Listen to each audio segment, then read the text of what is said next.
तैयारी करते हुए आप बहुत सारी गलतियां करते होंगे, लेकिन आप उस गलतियों से वाकिफ नहीं है कि आप गलती जो कर रहे हैं वो गलती आप क्या कर रहे हैं। We will be talking about what mistakes we have to avoid.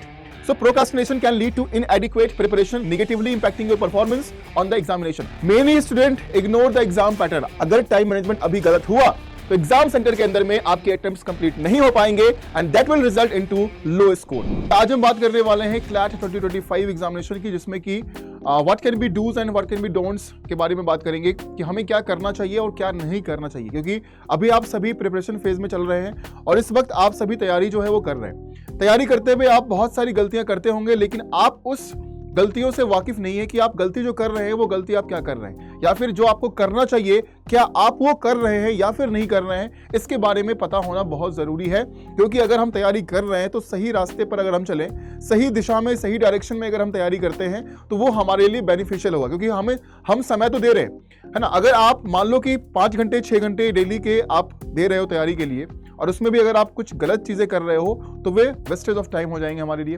तो चलिए आज देखते हैं हम कि क्लैट 2025 के लिए क्या चीजें करनी है, क्या नहीं करनी है. पूरी वीडियो को देखना ध्यान से और समझना सारी चीजों को, ठीक है. तो अगर हम यहाँ पर क्लैट एग्जाम की बात करते हैं तो क्लैट एक बहुत ही डायनेमिक एग्जामिनेशन है और बहुत ही चैलेंजिंग एग्जामिनेशन है अगर हम बात करते हैं, क्योंकि इसका जो पूरा करिकुलम है, पूरा एक सिलेबस है, पूरा एक एग्जाम पैटर्न जो रखा गया है, अगर आप डायनेमिक नहीं है, अगर आपके अंदर वो पूरी एनर्जी नहीं है इस एग्जाम को क्रैक करने के लिए, तो बहुत स्लो तरीके से अगर आप चलते हैं तो आप इस एग्जाम को क्रैक नहीं कर पाएंगे. So first of all we will be talking about what mistakes we have to avoid. जो कॉमन मिस्टेक्स सारे विद्यार्थी कर रहे हैं वो मिस्टेक्स क्या है उसके बारे में सबसे पहले हम यहाँ पर जानेंगे. So first of all lack of preparation. आप देखो यहाँ पर तैयारी तो आप कर रहे हैं, लेकिन क्या यहाँ पर आप एडिक्वेट टाइम दे रहे हैं उसको, है ना. क्या आपका प्रिपरेशन एडिक्वेट है या फिर नहीं है. So procrastination can lead to inadequate preparation, negatively impacting your performance on the examination. आपको बहुत ज्यादा बैठकर सोचना नहीं होता है. बहुत सारे बच्चे गलती ये करते हैं कि बैठकर बहुत ज्यादा सोचते हैं उसके ऊपर में, है ना. तो बहुत ज्यादा स्ट्रेटजी बनाने से, बहुत ज्यादा उसके ऊपर सोचने से आपकी तैयारी नहीं हो जाएगी, आपके सब्जेक्ट नहीं कवर होने वाले हैं. आपने एक स्ट्रेटजी बनाया, है ना, उसको फॉलो किया, उसके ऊपर काम किया, उसके रिजल्ट्स को एनालाइज किया, क्या आपका वो काम कर रहा है या फिर नहीं कर रहा है, क्या आपके अंदर वो बेटरमेंट आया या नहीं आया. तो आपको करना है और आगे बढ़ना है ना. अगर आप उस पर बहुत ज्यादा समय दे रहे हैं सिर्फ और सिर्फ सोचने के ऊपर, तो फिर दिक्कत है वो, ठीक है. So don't do this mistakes. आप प्रिपरेशन अगर करना शुरू किए हैं तो उसको सही दिशा में लेकर जाइए, वो आपके लिए ज्यादा अच्छा रहेगा. Many student ignore the exam pattern. आप एग्जाम पैटर्न को नहीं समझते हैं. एग्जाम पैटर्न को समझना बहुत इंपॉर्टेंट है. सबसे पहला पड़ाव, सबसे पहला फाउंडेशन जो आप रखते हो वो एग्जाम पैटर्न को समझना होता है आपके लिए. अगर आप एग्जाम पैटर्न को ही नहीं समझोगे तो फिर आपको कैसे मालूम चलेगा कि क्लैट एग्जाम के अंदर में क्या पूछा जाता है, किस प्रकार के क्वेश्चंस आपको पूछे जा रहे हैं, पैसेज जो आपसे पूछा जा रहा है वो कितने वर्ड्स के पैसेज पूछे जा रहे हैं, पैसेज बेस्ड क्वेश्चंस जो आपके आ रहे हैं वो क्वेश्चंस किस किस टॉपिक के ऊपर है, आर्गुमेंट के ऊपर है, एजम्पशंस के ऊपर है, इन्फेरेंस के ऊपर है, थीम के ऊपर है, सेंट्रल आइडिया के ऊपर है, क्या पूछा जा रहा है. इसके बारे में जानने के लिए आपको सबसे पहले एग्जाम पैटर्न को समझना पड़ेगा कि एग्जाम पैटर्न कंप्लीट क्या दिया गया है, क्या हमारे डिफरेंट सेक्शंस के वेटेज दिए गए हैं, ये सारी चीजों को आपको समझना पड़ेगा. अगर आप नहीं समझते हैं तो आप एक इनएफिशिएंट स्टूडेंट माने जाएंगे और आप क्लैट एग्जाम को क्लियर नहीं कर पाएंगे. So not understanding the exam structure and weightage of the different sections can lead to inefficient time management during the examination. आप एग्जाम के समय पर भी उस चीज को फोकस नहीं कर पाएंगे कि हमें कैसे कैसे सेक्शंस को डील करना है, टैकल करना है, कैसे हम अच्छे नंबर ला पाएंगे, right. Third one is poor time management. आप टाइम मैनेजमेंट सही तरीके से नहीं करते हैं. आप पढ़ने के लिए बैठे, लेकिन पढ़ने के लिए बैठे तो आपके पास वो एक फिक्स टाइमिंग नहीं है कि आप 1 घंटे इस टॉपिक पर देने वाले हैं, या अगर आप इतने सवाल सॉल्व करने वाले हैं, एक्स नंबर ऑफ क्वेश्चंस अगर आप सॉल्व करने वाले हैं तो इतने समय में करने वाले हैं. Please do this. अगर आप नहीं कर रहे हैं तो फिर आपके अंदर वो टाइम मैनेजमेंट नहीं बन पाएगा और वही गलती आप दोहराएंगे कहां पर जाकर, जब आप एग्जाम सेंटर में बैठकर वहां पर एग्जाम दे रहे होंगे. तो अभी से टाइम मैनेजमेंट करना बहुत जरूरी है, ठीक है. So failing to allocate sufficient time to each section can result in incomplete attempts and lower scores. अगर टाइम मैनेजमेंट अभी गलत हुआ तो एग्जाम सेंटर के अंदर में आपके अटेम्प्ट्स कंप्लीट नहीं हो पाएंगे and that will result into low score, और वो अच्छा नहीं लगेगा, right. So please do this. Fourth one is neglecting mock test. अगर आप बेसिक समझ चुके हो, अगर आप फंडामेंटल्स क्लियर कर चुके हो, तो फिर किस बात का इंतजार कर रहे हो? मॉक टेस्ट देना शुरू करो। Mock test provide you valuable insights into your strength and weaknesses.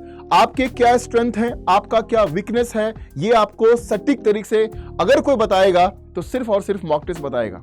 कोई व्यक्ति आपको नहीं बता सकता है, क्योंकि व्यक्ति आपके अंदर के नॉलेज को नहीं जानना है, आप कहां पर गलती कर रहे हो वो नहीं जानना है, आप क्या सही कर रहे हो वो नहीं जानना है, लेकिन ये जानना है। क्योंकि जब मॉक टेस्ट देते हो तो मॉक टेस्ट आपको एक आईना दिखाता है कि आप कितने सवाल सही कर पाए, आपके कितने सवाल गलत हैं, वो सारी चीजें बताएगा आपको। So do analyse your mock test, identify your weak areas, identify your strength, सारे आइडेंटिफाई करो और उस पर काम करो। वीकनेस पर काम करना है, जो स्ट्रेंथ बन चुका है वो बन चुका है, उस पर हमें प्रैक्टिस करना है, रिवीजन करना है। लेकिन जो वीकनेस है, वीकनेस पर हमको काम करना पड़ेगा, ठीक है? तो सो please do not do these mistakes. इस मिस्टेक्स को आप लोग अवॉइड करिए और तैयारी को थोड़ा सा और बेटर बनाइए। सो अब प्रिपरेशन जो हम कर रहे हैं उसका एक इंपॉर्टेंस होता है ना? इंपॉर्टेंस एग्जाम का तो बहुत ज्यादा है, लेकिन एग्जाम से पहले जब आप इस भूमि पर, इस मैदान के अंदर में जब आप इस जंग की तैयारी कर रहे हैं तो क्या क्या कर रहे हैं वो बहुत मैटर करता है, वो बहुत इंपॉर्टेंट होता है। सो first of all understanding the syllabus. आपको सिलेबस को समझना पड़ेगा। जैसे कि अभी मैंने कहा था आपको कि आपको एग्जाम पैटर्न समझना है, सिलेबस को भी समझना पड़ेगा। पैटर्न तो आपने देख लिया कि भाई इतने सवाल आने वाले हैं, सारी चीजें हैं, but what about the syllabus?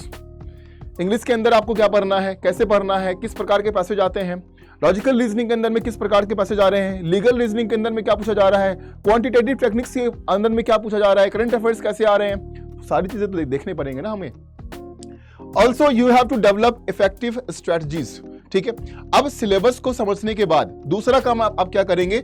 दूसरा काम जो आप करने वाले होंगे, एकदम स्टेप बाय स्टेप चीजों को समझो। क्योंकि देखो तैयारी जो है वो सब कर रहे हैं, लेकिन अगर आप सबसे अलग तैयारी करोगे तब जाकर आप भीड़ में सबसे आगे निकलोगे, समझे? तो सबसे पहले हमें क्या करना है, हमको सिलेबस को समझना है कंप्लीट कि एक्चुअल में सिलेबस क्या है और क्लैट एग्जामिनेशन हमसे क्या डिमांड करता है। Second thing is you have to build your strong foundation. आपको अपने फाउंडेशन काफी स्ट्रॉन्ग करने पड़ेंगे। So focus on fundamental concepts and develop a strong base in core subject. Core subject जो क्लैट के लिए है, लीगल के पोर्शंस हो गए, इंग्लिश के पोर्शंस हो गए, लॉजिकल के पोर्शंस हो गए, वो सारे फाउंडेशन आप क्लियर करिए। उसके बाद एक इफेक्टिव स्ट्रेटजी आपके पास होनी चाहिए जिससे कि आप प्रॉपर टाइम मैनेजमेंट के साथ में तैयारी कर पाए। So you have to adopt a time management techniques, practice question solving strategies and enhance your analytical skills. आपको अच्छे करने पड़ेंगे। अगर हम क्लैट की बात करते हैं तो यहाँ पर आपके क्रिटिकल स्किल्स, आपके एनालिटिकल स्किल्स, ये सारे अच्छे होने चाहिए। और ये अच्छा कब होगा? जब आप बहुत सारे क्वेश्चंस को सॉल्व करते हैं, जब बहुत सारे पैसेजेस आप सॉल्व करेंगे, है ना, अलग अलग टॉपिक के ऊपर। कुछ इकोनॉमिक बेस्ड होगा, है ना, कुछ इन्वायरमेंट बेस्ड होगा, कुछ पॉलिटिक्स बेस्ड होगा, कुछ लॉ बेस्ड होगा। तो अलग अलग डोमेन है, पैसेज के भी अलग अलग डोमेन होते हैं। उस डोमेन के हिसाब से अगर आप पैसेज को सॉल्व करते हो तो बहुत ही बेहतरीन तरीके से आपका स्किल जो है वो डेवलप होगा। उसके बाद कंसिस्टेंटली रिव्यूइंग, रिव्यू करना बहुत जरूरी है। So regular revision helps consolidate your knowledge and strength your understanding of concept. आपने पढ़ तो लिया, आपने सब कुछ पढ़ लिया, आपने आर्गुमेंट पढ़ लिया, आपने एजम्पशंस को पढ़ लिया कैसे हम लाएंगे, आपने कोर्स ऑफ एक्शन भी पढ़ लिया, आपने इन्फरेंस भी पढ़ लिया कैसे हम इन्फरेंस ड्रॉ करेंगे, राइट?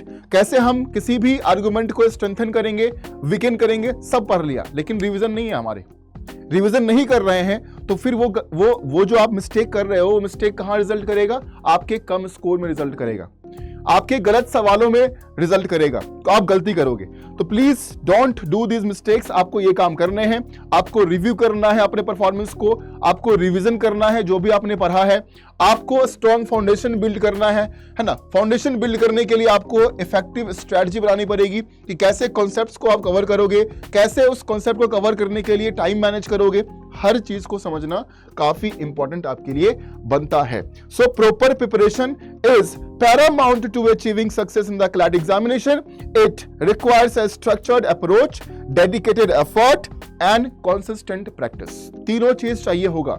स्ट्रक्चर्ड अप्रोच आपका होना चाहिए, पूरा स्ट्रक्चर तैयार करो कि हमें ऐसे तैयार करना है, अपने को सिलेबस इस प्रकार से कवर करने हैं, इस महीने में ये पढ़ने हैं, इस महीने तक हमको पूरा फाउंडेशन खत्म कर देना है, उसके बाद मॉक टेस्ट ही मॉक टेस्ट देना है। ठीक है, डेडिकेटेड एफर्ट डालो उस पर कि हमको कवर करना है, मतलब इस डेडलाइन जो हमने सेट किया है उस डेडलाइन से पहले अपने को इसको कंप्लीट कर देना है, और कंसिस्टेंट रहो उस एफर्ट को लेकर, ठीक है। कोई नहीं रोकेगा आपको क्लैट एग्जाम निकालने से, ये मेरा वादा है। उसके बाद टाइम मैनेजमेंट स्ट्रेटजी आप कैसे बनाओगे? सबसे पहला टाइम एलोकेशन। आप जो टाइम अलॉट करोगे अपने प्रिपरेशन को वह कैसे करने वाले हो? अलग अलग सेक्शन होगा, लीगल को भी समय देना है, लॉजिकल को भी समय देना है, क्वांटिटेटिव टेक्निक्स को भी समय देना है, करंट अफेयर्स को भी समय देना है ना, इंग्लिश कॉम्प्रिहेंशन, पैसेज, सब कुछ देखना है। कैसे करेंगे हम इतना? तो हर सेक्शन को आपको टाइम, एडिक्वेट टाइम अलॉट करिए। आप जान रहे हो कि आपका स्ट्रेंथ कहां पर है, आपका वीकनेस कहां पर है, जहां पर आपको दिक्कतें महसूस हो रही है, जहां पर आप सॉल्व नहीं कर पा रहे हो सवालों को, कॉन्सेप्ट को समझ नहीं पा रहे हो, लीगल प्रिंसिपल समझ नहीं आ रहे हैं, लीगल न्यूज आपको पता ही नहीं है, तो वहां पर समय दीजिए। तो जो वीक एरियाज हैं उसके लिए डेडिकेटेड टाइम अलॉट करो, उस पर काम करो, सोर्सेस को फॉलो करो, है ना, यूट्यूब है, बुक्स है, बहुत सारी चीजें हैं, बैचेस हैं, फॉलो करिए उसको, अच्छे तरीके से उसको कवर करिए, ठीक है। क्या वेटेज है, कहां पर ज्यादा वेटेज है, उस पर थोड़ा सा ज्यादा फोकस करेंगे। तो ये सारी चीजें ध्यान रखते हुए टाइम एलोकेशन आपको करना पड़ेगा। दूसरा, प्रैक्टिस टाइम्ड टेस्ट, ठीक है। उसके बाद देखिए, अगर आप सही तरीके से नहीं करते हो, है ना, अब familiarize yourself with the exam duration and practice completing mock test within that time limit. जिस प्रकार से आपके एग्जामिनेशन कराए जाते हैं, जितने देर का पेपर आपका होता है उतने देर में आपको अपना मॉक टेस्ट भी कवर करना होता है।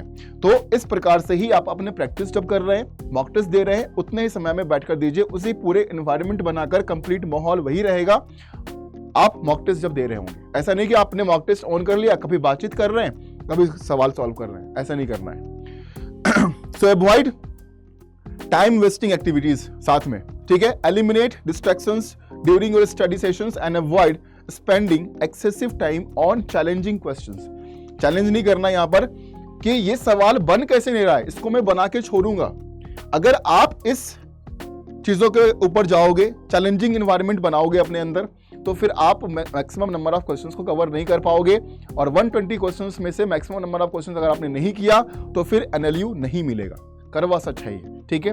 सो प्लीज डिस्ट्रीब्यूट करिए इन चीजों को, मैनेज करिए इन चीजों को, चाहे वो टाइम हो, चाहे वो स्ट्रैटेजी हो, आप कितना टाइम किस सब्जेक्ट पर देने वाले हैं, हर चीज को मैनेज करना बहुत इंपॉर्टेंट बनता है। और CLAT completely passage based examination है, ठीक है। तो उस तरीके से ही आप अपनी तैयारी जो है वो करेंगे। उसके बाद यहां पर इफेक्टिव स्टडी टेक्निक्स। सबसे पहला एक्टिव रिकॉल, है ना। तो आप रिकॉल कितना कर पाते हैं इसको समझना बहुत इंपॉर्टेंट बनता है, ठीक है। So test your understanding by actively recalling information without referring to notes और टेक्स्ट बुक।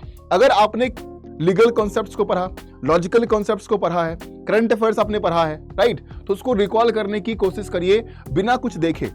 आपने नोट्स बनाया होगा, ठीक है, दैट इज फाइन, लेकिन आप उसको बिना देखे रिकॉल करिए, कितना आप रिकॉल कर पाते हैं। तो उसमें क्या होगा कि आप ज्यादा समय तक उन चीजों को याद रख पाएंगे, ठीक है। उसके बाद concept mapping, create visual representation of key concepts and their relationship to enhance understanding and recall. Again concept mapping हम इसलिए करते हैं ताकि हम सही तरीके से रिकॉल कर पाए, है ना। अगर आपको चीजें समझ नहीं आती है तो उसको आप थोड़ा सा फ्लो चार्ट, डायग्राम्स, ऐसा कुछ बनाकर आप उसको नोट बनाइए, ताकि वो विजुअली तरीके से थोड़ा सा आपके माइंड में भी फिट हो जाए, है ना, वो ज्यादा याद भी रहता है, ठीक है। Spaced repetitions, review previously learned material at increasing intervals to reinforce memory and improve retention.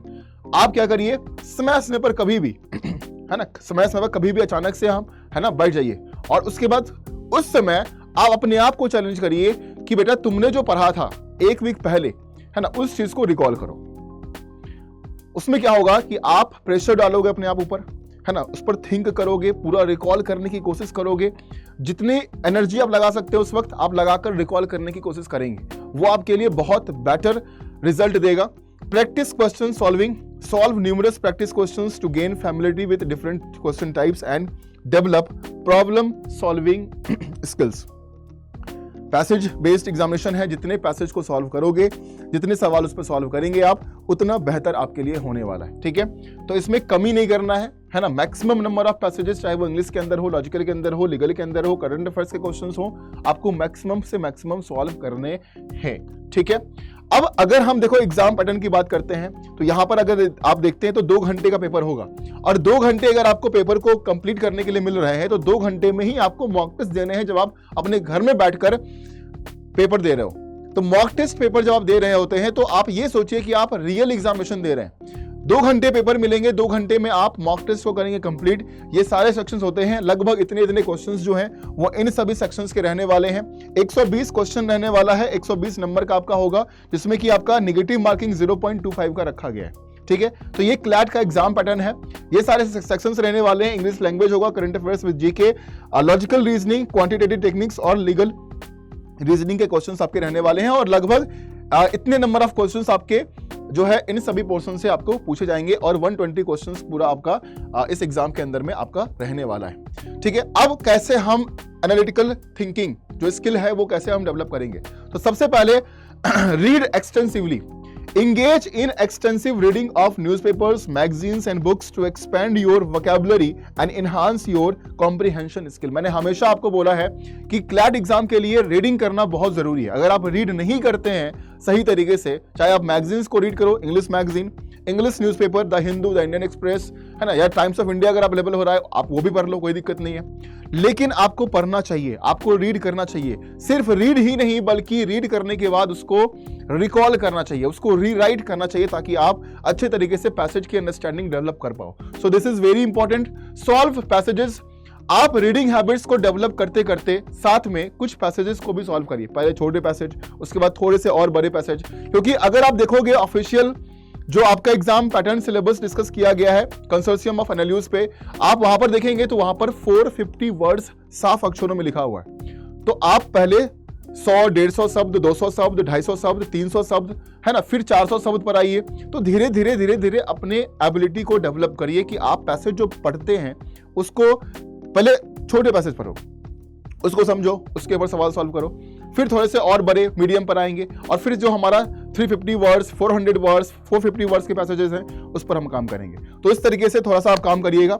ठीक है, एनालाइज आर्गुमेंट्स। ऑथर ने जो भी पैसेज के अंदर में आर्गुमेंट्स किया है उसको एनालाइज करिए कि उन्होंने जो तर्क दिया है, उन्होंने जो आर्गुमेंट किया है वो क्यों किया है, या उसके पीछे क्या वजह यहाँ पर पैसेज के अंदर में दी गई है। तो वो मेन पॉइंट आपको हमेशा ध्यान रखना पड़ेगा पैसेज के अंदर में कि कहाँ पर ऑथर ने क्या कहा है। ठीक है, तो उसको एनालाइज करना बहुत जरूरी है। क्या स्ट्रेंथ है उस आर्गुमेंट का, क्या वीकनेस है उस आर्गुमेंट का, वो सारी चीजें आपके पैसेज के अंदर में दी होती है। आपको सिर्फ समझना होता है उससे कि कहां पर क्या दिया हुआ है। जिस दिन वो समझ में आ गया आप क्वेश्चंस को बहुत ही आसानी से सॉल्व कर पाएंगे। तो इवैल्यूएशन ऑफ पैसेज, है ना, कि क्वेश्चन के अनुसार हम पैसेज को कैसे इवैल्यूएट कर रहे हैं, वो हमारे लिए थोड़ा सा इंपॉर्टेंट बन जाता है।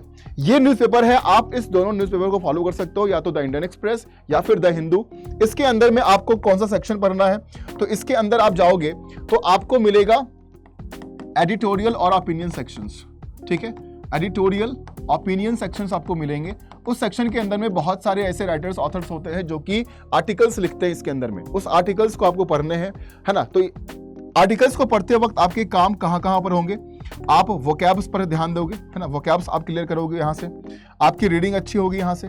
ठीक है, रीडिंग स्किल अच्छी होगी यहाँ पर, जिसमें कि रीडिंग स्पीड भी मैटर करता है। ठीक है, उसके बाद अगर हम बात करें तो यहाँ पर समरी ऑफ द पैसेज। ठीक है, जब आप पैसेज पढ़ते हैं तो उसके समरी के बारे में सोचा करिए कि आपने जो पढ़ा है पूरा, मान लो 200 शब्द, 250 शब्द का आर्टिकल था, 300 शब्द का आर्टिकल था, आपने पढ़ा। फॉर एग्जांपल मान लीजिए यहाँ पर जैसे कि एक आर्टिकल दिया गया कि supreme court upset at Rijiju remarks says can name जजेस ऑफ इफ पावर्स। जो भी आर्टिकल्स यहाँ पर दिया गया है, आपने पूरे आर्टिकल्स को पढ़ा, इस आर्टिकल में क्या चीजें बात की गई है, क्या क्या कहा गया है। अगर आप इसको रिकॉल कर पा रहे हैं और इसको लिख पा रहे हैं तो फिर आपका कॉम्प्रिहेंशन स्किल क्या है, अच्छा दिया गया है। ठीक है, अब से यहाँ पर देखो हिंदू में एक आर्टिकल दिया गया, constitution is our holy book, ऐसा पीएम कहते हैं।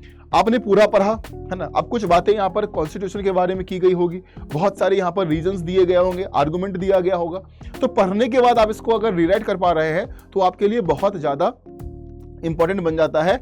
और वो कंप्रिहेंशन स्किल अगर आपका डेवलप हो गया तो फिर क्लैट एग्जाम आप बहुत ही इजी तरीके से क्लियर कर पाएंगे। ठीक है, तो ये डेवलप करना बहुत जरूरी है। प्लीज फॉलो दीज न्यूज़पेपर्स और इसके अंदर में एडिटोरियल और ओपिनियन सेक्शंस को फॉलो करना बेहद जरूरी बनता है। अब यहाँ पर आपके लिए क्या कंक्लूजन बनता है, क्या की टेकअवेज हैं, उसके बारे में जान लेते हैं। तो सबसे पहले आप क्या करना है, आपको टाइम मैनेजमेंट अच्छे से बिल्ड करना है। आपकी critical thinking, reasoning, problem solving skills आपको डेवलप करने हैं। उसके लिए क्या क्या करना है मैंने आपको ऑलरेडी बता दिया है। इफेक्टिव स्टडी टेक्निक्स आपको बनाने हैं, आपको रिकॉल करना है, रेपिटेशन करने हैं, कॉन्सेप्ट की मैपिंग करनी है, रिटेंशन करना है, वो सारी चीजें आपको करने हैं। और कैसे करना है वो सारी चीजें मैंने आपको बताया है। तो ये आपको करना है, मतलब करना, ये सारे डूज हैं। और क्या नहीं करना है, डोंट क्या है, वो भी मैंने आपको बता दिया है। आपको परसिस्टेंस रहना है, प्रैक्टिस करना है बहुत ही बेहतर तरीके से। अगर आप डेडिकेटेड एफर्ट नहीं दोगे, अगर आप टाइम मैनेजमेंट नहीं करोगे, आपका एटीट्यूड पॉजिटिव नहीं होगा इस चीज को लेकर, तो फिर दिक्कतें आएगी। डिमोटिवेशन सबको होता है, लेकिन if you are positive towards that demotivated phase, तो भाई कोई आपको रोकने वाला नहीं है। आपका एटीट्यूड पॉजिटिव होना चाहिए। आपको क्लैट एग्जाम के अंदर में सक्सेस लेना है, right? So for that you have to do these things. आपको ये करने ही करने पड़ेंगे। और आप हमारे बैचेस को ज्वाइन कर सकते हैं अगर आप चाहते हैं कि डेडिकेटेड एफर्ट आप दें और आपके साथ, मैं आपके साथ यहाँ पर डेडिकेटेड एफर्ट दूं, आपको अच्छे तरीके से मेंटोर करूं, आपको अच्छे तरीके से गाइड करूं कि किस प्रकार से क्लैट एग्जाम क्लियर होगा, हमें कैसे पैसेज से डील करना है, क्या कॉन्सेप्ट वगैरह है, वो सारी चीजें अगर आप चाहते हैं कि मैं आपको यहाँ पर गाइड करूं, तो आप सभी क्लासिक बैच में एनरोलमेंट ले सकते हैं। क्लासिक बैच को आप ज्वाइन कर सकते हैं, जो कि हमारा न्यू बैच है। आप इस बैच में एडमिशन ले सकते हैं, ये हमारा शुरू होने वाला है, राइट? तो ये this is the latest batch जो क्लैट एग्जाम के लिए अभी हमने लाया है। इसमें आपको printed books, e books, complete live classes और कंप्लीट गाइडेंस, मेंटोरशिप, सब कुछ मैं आपको प्रोवाइड करूंगा। तो आपको मेरा कोड यहां पर यूज करना होगा, जो कि है सोनू20।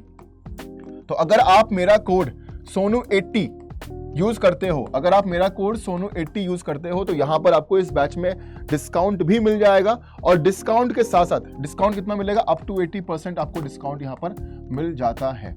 ठीक है, और आपको यही कोड यूज करना है, क्योंकि जब आप ये कोड यूज करते हो, इस बैचेज में एडमिशन लेते हो, चाहे आप महापैक में आते हो, चाहे आप क्लासिक बैच में आते हो, तो यहाँ पर मैं पर्सनली खुद आप पर एक अच्छा अटेंशन बनाकर रखूंगा, एक प्रॉपर गाइडेंस आपको करता रहूंगा। जहां गलती होगी मैं अवेलेबल रहूंगा। तो आप सोनू80 कोड लगाइए, इस बैचेज में एडमिशन ले लीजिए। अगर कुछ क्वेरी हो, कुछ पूछना हो, तो आप मुझे कॉल कर सकते हैं।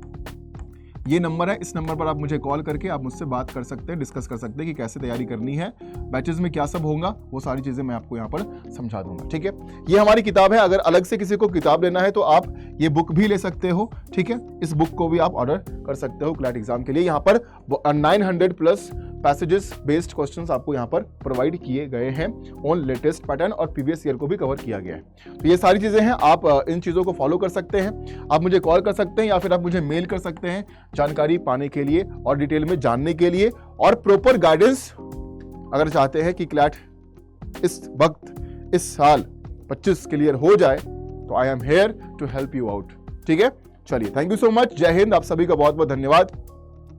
लगे रहिए, हमें झुकना नहीं है, हमें क्लैट 2025 क्लियर करना है, और जो NLU का सपना है उसे अपना बनाना है। ठीक है, थैंक यू, जय हिंद।